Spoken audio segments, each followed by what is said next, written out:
Então vamos lá, pessoal, vamos dar continuidade. O que a gente fez até agora? A gente começou trazendo para você um panorama geral dos crimes contra as pessoas e explicamos para você que o crime contra as pessoas ele se divide em crimes contra a vida, lesão corporal, rixa, crimes contra a honra, liberdade pessoal, beleza, você entendeu aquilo ali. Aí nós nos propomos a iniciar o estudo dos crimes contra a vida. E os crimes contra a vida, o estudo se inicia justamente pelo crime de homicídio, e é o que a gente tem feito, estudando o crime de homicídio. Definimos já toda a estrutura do crime de homicídio, fizemos a diferença entre o crime de homicídio e o crime de genocídio, tratamos do homicídio pré-ter-doloso. Depois nós avançamos e iniciamos o estudo do artigo 121, caput, aquele homicídio simples.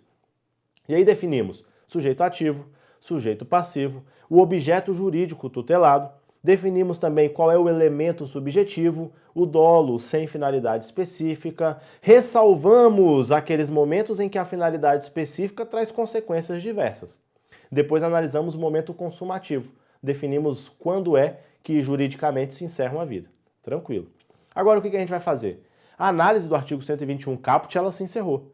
Naquela estrutura do delito que você pegou lá no começo dos blocos anteriores, você vai lembrar do seguinte: o homicídio ele é simples quando estamos no caput, mas ele é o que a gente chama de homicídio privilegiado quando nós avançamos para o parágrafo 1º. E o homicídio privilegiado, eu escrevi para você naquele momento, ele nada mais é do que um homicídio que foi praticado em circunstâncias que garantem ao agente uma causa de diminuição de pena. Então, de fato, o que nós vamos analisar nesse momento é justamente o estudo dessas causas de diminuição de pena. O que caracteriza o homicídio privilegiado? Quais são essas causas que reduzem a pena do agente quando ele pratica o crime de homicídio? O que precisa acontecer? Então vem comigo na tela, olha só. Então agora nós vamos começar a estudar o famoso, famigerado homicídio privilegiado. Ele está previsto onde? No parágrafo 1º do artigo 121. Esse homicídio privilegiado, como eu já te alertei, nada mais é do que uma causa de diminuição de pena. Então, o agente, em determinados casos, ele terá a pena reduzida de 1/6 a 1/3, e lembrando, essa causa de diminuição é analisada na terceira fase da dosimetria da pena. Galera, o que eu quero que você se lembre, infelizmente, por incrível que pareça, é que você agora tem que começar a trabalhar com a lembrança dessas causas de redução. Os examinadores agora estão com a nova moda de cobrar essas frações. Então ele te traz que o homicídio privilegiado caracteriza causa de diminuição de pena, reduzindo a pena do homicídio praticado de 1/3 até a metade.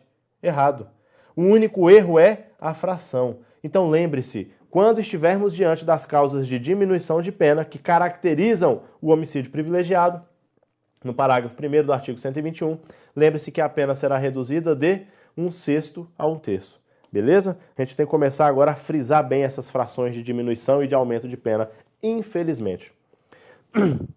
Olha a observação importante que eu trago para você. A gente tem que ficar atento, porque essas causas de diminuição que nós vamos tratar adiante, elas tratam-se de direito subjetivo do autor. Ou seja, presentes os requisitos, o juiz deve reduzir a pena. Então você ainda vai estudar comigo essas causas de diminuição. Você vai ver o que caracteriza cada uma delas. Mas você tem que se lembrar o seguinte: se está presente uma causa, uma circunstância que diminui a pena do agente, o juiz é obrigado a aplicar. Ele é obrigado, é um direito subjetivo do autor ter a pena reduzida quando ele pratica o homicídio naquelas circunstâncias. Agora o importante aqui, pessoal, é conseguir fazer a ligação entre o que eu estou te dizendo, que é o que toda a doutrina defende, que é como funciona na jurisprudência, com aquilo que está escrito no Código Penal. Por quê? O Código Penal, ele escreve da seguinte maneira: presentes as causas de diminuição, o juiz pode reduzir a pena de 1/6 a 1/3. Então veja que a expressão literal utilizada pelo Código Penal de maneira expressa é pode reduzir. E quando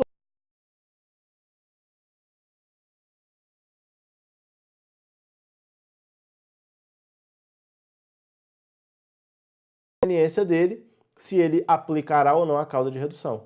Porém, pessoal, apesar da redação do Código Penal trazer a expressão pode reduzir, nós podemos ter a certeza de que esse pode deve ser interpretado como deve, porque o juiz deve reduzir presentes as circunstâncias. Agora, para a prova de concurso público, o que eu tenho que fazer? É simples demais. Você vai ler a questão. Se a questão trouxer justamente o que está escrito no Código Penal, o juiz pode reduzir a pena de 1/6 a 1/3 desde que presentes as causas de diminuição previstas no parágrafo 1º. Correto, sem problema nenhum. Agora, se ela entrar na seara da análise do direito subjetivo do autor a ter a pena reduzida, você vai se lembrar disso. Pode ser que ela pergunte da seguinte maneira: presentes as causas de diminuição de pena do parágrafo 1º do artigo 121, ou seja, o homicídio privilegiado, entende a doutrina e a jurisprudência que é obrigatória a redução de pena, por tratar-se de direito subjetivo do autor. Correto. Você sabe que está escrito pode na lei, mas que efetivamente esse pode deve ser entendido como deve. Ou seja, você vai ter que olhar para a prova e perceber se ela está te cobrando o teor da lei ou se ela está te cobrando o entendimento mais avançado que eu estou te trazendo aqui agora. Então, cuidado para não confundir. Nem sempre que você lê de maneira expressa na prova que o juiz pode reduzir a pena, esse item estará errado. Já, afinal de contas, é isso que está escrito no Código Penal. Agora, quando sua prova quiser saber mais, ela vai...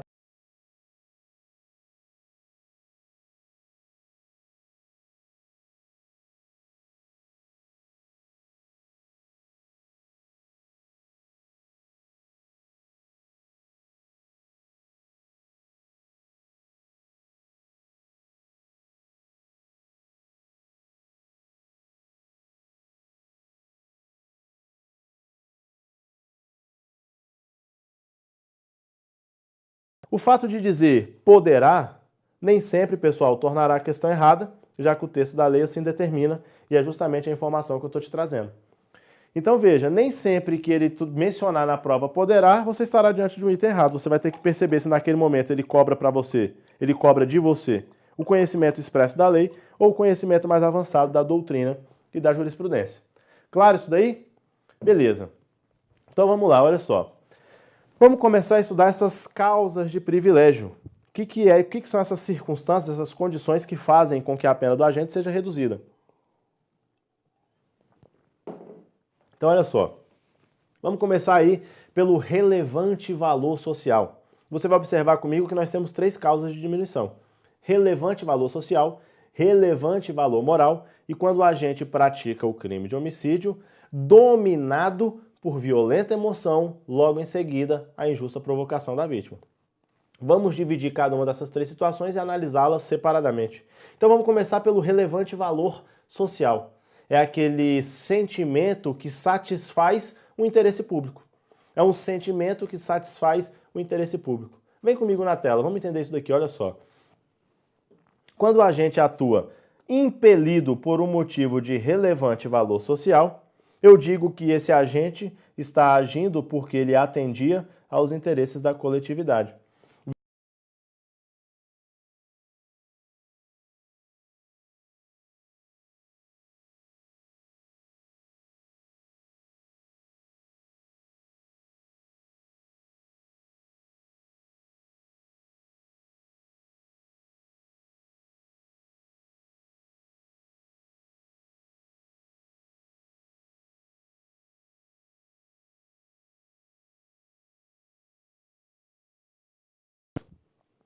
Netas, sobrinhas estão sendo estupradas e todo mundo sabe, quem está estuprando é o fulaninho. Mas ninguém encontra, ninguém acha, a polícia não pega em flagrante e não consegue realizar a prisão.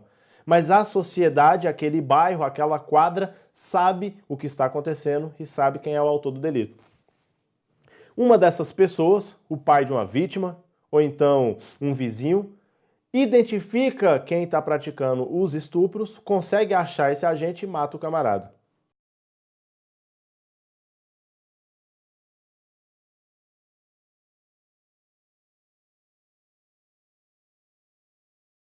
Então veja que é um sentimento que atendia a interesses públicos. Esse agente ele vai responder pelo crime de homicídio, mas ele responde pelo crime de homicídio com uma causa de redução de pena que varia de 1/6 a 1/3. Então haverá uma redução de pena em razão do relevante valor social que motivava a conduta do agente. Tranquilo isso daí? Tranquilo. Vem comigo na tela. Então, pessoal, a gente já entendeu como é que funciona a causa de privilégio. Veja,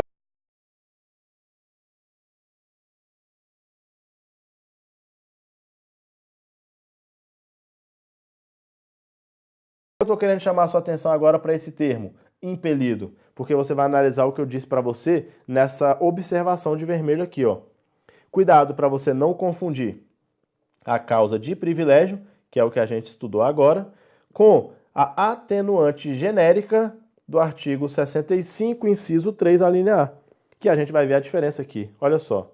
O privilégio, ou seja, a causa de diminuição de pena, que vai reduzir a pena do agente de 1/6 a 1/3, ela aplica-se somente ao homicídio.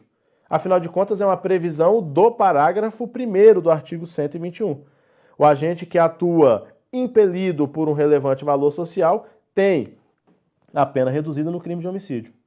Agora, aqui você vai lembrar, para que seja privilégio, para que seja redução de pena, o agente deve atuar impelido pelo motivo de relevante valor social. Ou seja, olha que interessante, o valor social, pessoal, nesse caso aqui, ele é determinante para a prática do delito. Como assim, professor? É o exemplo que eu acabei de te dar ali, daquele vizinho, daquele sujeito que acaba matando o estuprador que aterrorizava o bairro. Veja que ele não tinha nenhuma outra razão para matar esse indivíduo, a não ser essa necessidade de proteger aquela quadra, aquele bairro. Veja que o motivo de relevante valor social dele era o que determinava a prática do crime. Ele só tinha aquele motivo e ele só matou em razão dele. Veja então que ele estava impelido por um motivo de relevante valor social, o que faz com que a pena dele seja reduzida. Diferente, pessoal, da atenuante genérica. Por quê? Existe uma atenuante genérica, e agora eu quero que você entenda isso comigo, lá no artigo 65, inciso 3 do Código Penal, ou seja, em sua parte geral, existe um atenuante que diz o seguinte: qualquer crime praticado sob a influência de um relevante valor social, ele deve fazer com que a pena do agente seja reduzida. Mas ali eu não estou tratando mais do crime de homicídio. É uma atenuante para qualquer crime praticado sob a influência de um relevante valor social. Então olha que interessante. Eu pratiquei uma lesão corporal. Eu pratiquei o crime de aborto. Eu pratiquei qualquer outro crime que você imaginar. E esse crime foi praticado com a influência de um relevante valor social. Ou seja, eu tinha vários outros motivos para praticar esse crime. Mas dentre todos os motivos, o relevante valor social era um deles. Se o relevante valor social faz parte da minha motivação, apesar de não determinar a prática do crime, eu posso atenuar a pena do agente. Mas atenuar não significa reduzir de 1/6 a 1/3. A atenuante, ela trabalha de forma diversa. Vem comigo na tela, olha só. Veja que a atenuante ela aplica-se a qualquer crime praticado, como eu te informei. E aqui, pessoal, na atenuante genérica, o motivo de relevante valor social ele é apenas mais um elemento influenciador do delito. Ou seja, ainda que não existisse esse relevante valor social, o crime seria praticado da mesma forma. O crime seria praticado da mesma forma. Beleza? Então veja que o privilégio ele determina uma redução de pena de 1/6 a 1/3 só para o crime de homicídio. A atenuante genérica, ela determina uma atenuação da pena, que vai variar essa fração de acordo com o entendimento do magistrado, e essa diminuição que o magistrado vai analisar no momento da atenuante, ela se dá em qualquer delito, quando esse delito teve a influência desse relevante valor social, mas desde que essa influência fosse acompanhada por vários outros motivos. O agente já tinha motivo para realizar o crime que realizou. Mas além dos outros motivos que ele tinha, ele também estava impelido por esse relevante valor social, atenuante genérica. Beleza? Então não confundir essa atenuante, que efetivamente tem a mesma razão de ser, da causa de diminuição, que caracteriza o privilégio. Tranquilo? Essa, pessoal, é a primeira causa de diminuição de pena. Relevante valor social. Mas nós ainda temos mais duas. Vamos analisá-las. A segunda causa é o relevante valor moral. E o relevante valor moral é aquele que atende aos interesses particulares do agente, ligados aos sentimentos de compaixão, misericórdia, piedade. Beleza? Veja que aqui já estamos em outra situação. Antes nós analisamos o relevante valor social e lá o interesse era a sociedade. Aqui não, pessoal. Aqui nós estamos diante de interesse particular. Particular. Aqui o agente não está preocupado com a sociedade, não. Ele está preocupado com ele, ou então com a vítima. É um sentimento de compaixão, um sentimento de misericórdia, de piedade.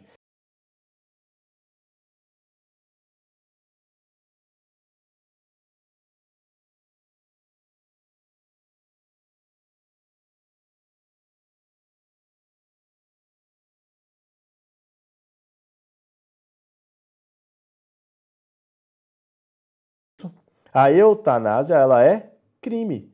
O camarada que pratica o delito de homicídio em razão de eutanásia, ele está praticando o crime. Vem comigo aqui.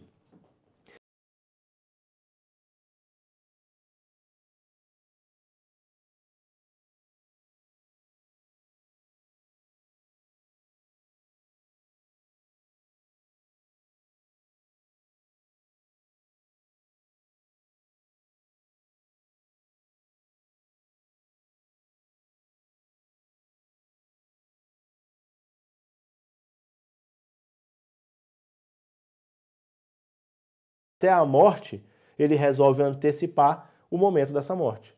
Ele não está diante de um paciente em estado terminal, mas ele está diante de um paciente que a medicina já desenganou, já deixou claro que efetivamente não tem mais saída. Ou seja, eu antecipo o momento do sofrimento. Eu já mato essa pessoa agora para que ela não sofra mais um tempo e acabe morrendo, uma consequência que será inevitável. Isso é eutanásia. É óbvio que esse homicídio praticado na eutanásia, ele caracteriza uma causa de diminuição de pena. Ele é um homicídio praticado por um relevante valor moral. Hoje em dia, essa conduta é criminosa. Tramita no Congresso Nacional um projeto de lei alterando o Código Penal e que tenta transformar a eutanásia numa causa de exclusão da ilicitude. Mas isso ainda está tramitando. Isso ainda demora algum tempo. E até que essa alteração chegue, nós trabalhamos com a ideia que existe no momento. Eutanásia é crime. Professor, eu não entendo muito bem o que é eutanásia, eu sei que existe também a ortotanásia, a distanásia. Me ajuda a entender isso daqui. Então vem comigo na tela, olha só. Eutanásia, como eu te disse, é a antecipação da morte natural diante de uma doença incurável. E aí tem um detalhe importante, aqui não estamos diante de um paciente no estado terminal.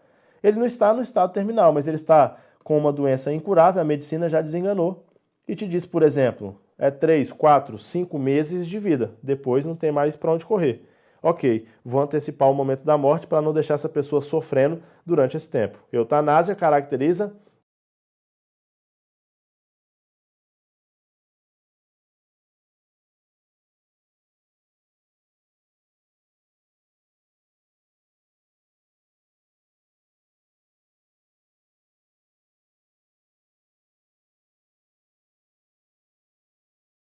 reversível, uma morte digna. Veja que aqui sim eu estou diante de um paciente que está em estado terminal. O camarada ele está à beira do colapso, ele já está mais para lá do que para cá. O camarada continua vivo por quê? Porque tem um aparelho ligado garantindo a sua respiração, porque tem uma aparelhagem ligada garantindo o funcionamento de seus órgãos, ou seja, o camarada já foi, mas eu estou segurando ele aqui por meios artificiais, medicamentosos. E o que é a ortotanásia? A ortotanásia é justamente a suspensão desses meios que permitem a vida de maneira artificial. Ao suspender esses meios, eu acabo gerando a morte daquele cidadão. Beleza? Veja que essa é a diferença entre a ortotanásia e a eutanásia. Joga comigo na tela. Aqui, pessoal, diante dessa situação que eu narrei para você, surgem duas correntes. Pô, e aí, a ortotanásia é crime ou não é crime de homicídio? A primeira corrente diz que é crime, afinal de contas, não existe autorização em lei para que isso ocorra. Uma segunda corrente já trabalha com a hipótese de que não é crime, desde que se obedeça aos procedimentos legais. Aqui, pessoal, estamos diante de um ambiente obscuro, em que uma prova objetiva é difícil de encontrar solução. Por quê? Basicamente, nós trabalhamos o seguinte: sob o aspecto legal, efetivamente não existe previsão para a ortotanásia. Se você suspende as máquinas que mantinham aquele paciente vivo, levando ele à morte, você está praticando o crime de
relevante valor moral, mas também temos aqui como exemplo de relevante valor moral o pai que mata o estuprador de seu filho. Então veja que importante. O camarada descobre quem é o estuprador da filha dele e ele vai lá e acaba matando esse camarada em razão da misericórdia, da piedade, da compaixão que ele tinha em relação à filha que foi vítima do estupro. Beleza? É um segundo exemplo. Mas aí a gente pode avançar então para a nossa terceira causa. Antes de mais nada, eu tinha me esquecido desse detalhe, vamos lembrar do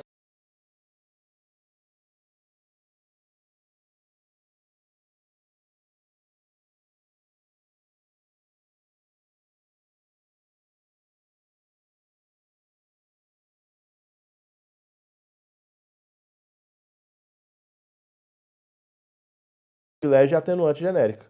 Essa diferença, pessoal, ela se repete aqui no relevante valor moral. O entendimento é idêntico, portanto não há necessidade de ficar analisando. Nós já analisamos. O privilégio ele é aquela circunstância única e determinante para a prática do delito, enquanto a atenuante é apenas mais um dos elementos que influenciam na prática do delito. E obviamente as consequências são diversas. Lembre-se disso. Beleza? Nós vamos avançar agora para a nossa terceira.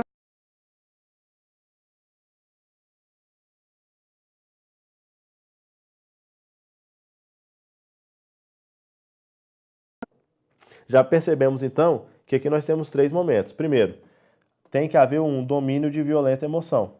Domínio de violenta emoção. Segundo,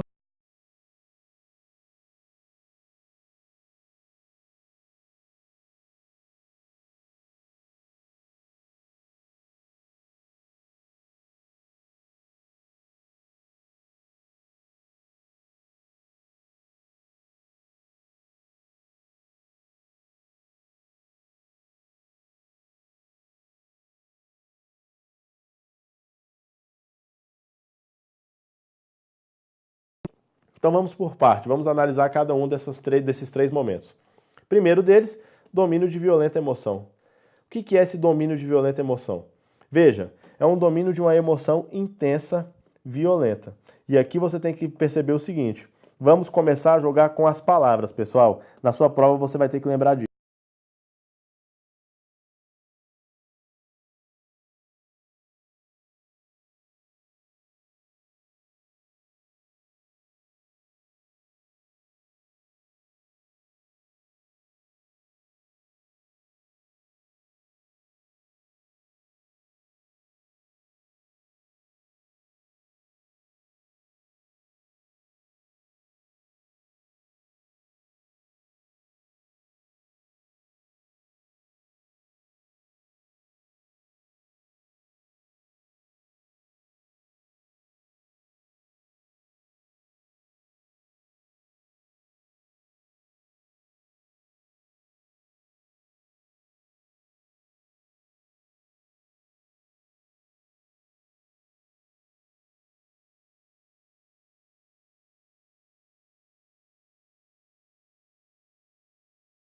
Capacidade de se controlar. Ou seja, ele está dominado pela violenta emoção. E essa violenta emoção é o que determina a prática do crime. Diferente é aquela situação em que houve uma mera influência de uma violenta emoção. Porque aquela emoção que ela é mais leve, passageira, ela é momentânea. Não é ela que determina a prática do crime, mas de qualquer forma ela estava ali no meio. Ela influenciou o agente em conjunto com outros elementos. Veja que, inclusive, ela dispensa a análise do requisito temporal.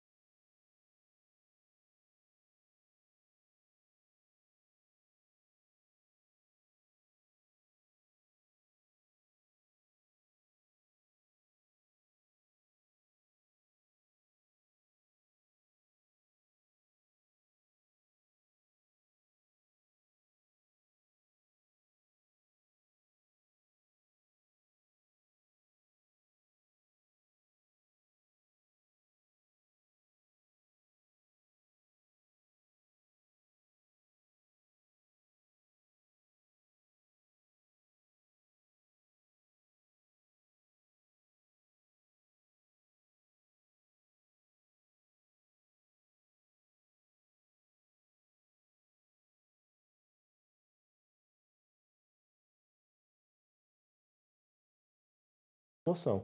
E aí é importante você observar o seguinte: o agente me provocou e me causou uma violenta emoção, mas uma emoção tão intensa que eu não consegui me controlar e acabei matando esse agente no momento em que eu recebi a ofensa. Opa, aqui é o seguinte: eu só pratiquei o homicídio porque uma violenta emoção.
O domínio caracteriza o privilégio.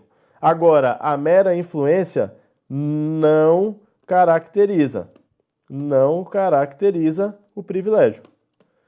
Então, vamos ficar ligado nisso para não errar isso na sua prova. Ele trabalha com as palavras e você vai ter que identificar na questão qual é a palavra utilizada por ele.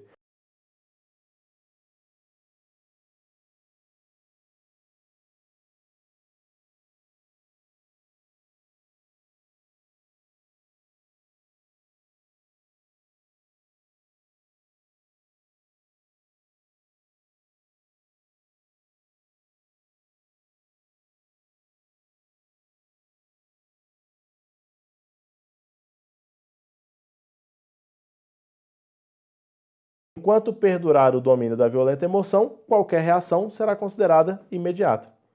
Olha que importante isso daqui. Quando eu te digo que é sem intervalo temporal, eu não quero te dizer que ela é instantânea, que ela é momentânea, que ela é simultânea. Veja que existe uma diferença. Vamos imaginar o seguinte: o agente está num bar, jogando sinuca, e ele entra em discussão com a vítima, essa vítima o provoca, essa vítima lhe dá um tapa na cara, ele se sente ofendido, ele está dominado por uma violenta emoção, ele segue até a casa dele, que fica a 2 minutos do bar, e em 5 minutos ele volta com a arma de fogo e efetua disparos contra a vítima. Esses 5 minutos que separaram a provocação que ele recebeu do homicídio que ele praticou são suficientes para afastar o domínio da violenta emoção? Não. Então veja que ele estava dominado por uma violenta emoção e a reação dele foi imediata. Mas, professor, passaram-se 5 minutos. Tranquilo. Alguns minutos entre a provocação e a prática do homicídio não afastam necessariamente o privilégio. Beleza? Esse privilégio ele começa a ficar afastado quando nós começamos a pensar em horas, em dias. Aí já era, aí não tem domínio de violenta emoção. Agora, poucos minutos entre a provocação e a prática do homicídio, ainda assim, são suficientes para caracterizar o privilégio. Então essa reação imediata, ela tem que ser analisada com um pouco de flexibilidade. Alguns minutos de diferença entre a provocação e a prática da morte não afastam o privilégio. Tranquilo? E um detalhe extremamente importante, olha na tela comigo. A gente tem que observar o momento em que o agente tomou conhecimento da injusta provocação para que se defina esse intervalo da reação. Por quê? Porque o pai que descobre o estupro de sua filha 1 mês após a sua consumação. Então, olha só, já tinha 1 mês que a provocação tinha sido feita. A filha tinha sido estuprada 1 mês atrás, mas o pai descobre o estuprador naquele instante. E naquele instante ele mata o agente do referido crime. Então veja, a injusta provocação ela foi o estupro. Só que esse estupro aconteceu há 1 mês atrás. Só que o pai descobre agora quem é o estuprador. E nesse momento em que ele descobre algo que aconteceu há 1 mês atrás, ele mata o agente imediatamente. Veja que a reação ela é imediata a partir do momento que ele descobre. É a partir daquele momento que a violenta emoção toma conta dele.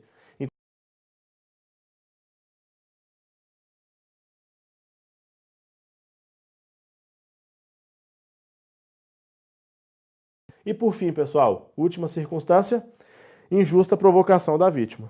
Veja que essa injusta provocação da vítima, ela não traduz uma agressão, o que caracterizaria legítima defesa. A gente sabe, uma injusta agressão da vítima caracteriza legítima defesa, exclui o crime, por ausência de ilicitude. Mas, simplesmente uma conduta desafiadora, ainda que atípica.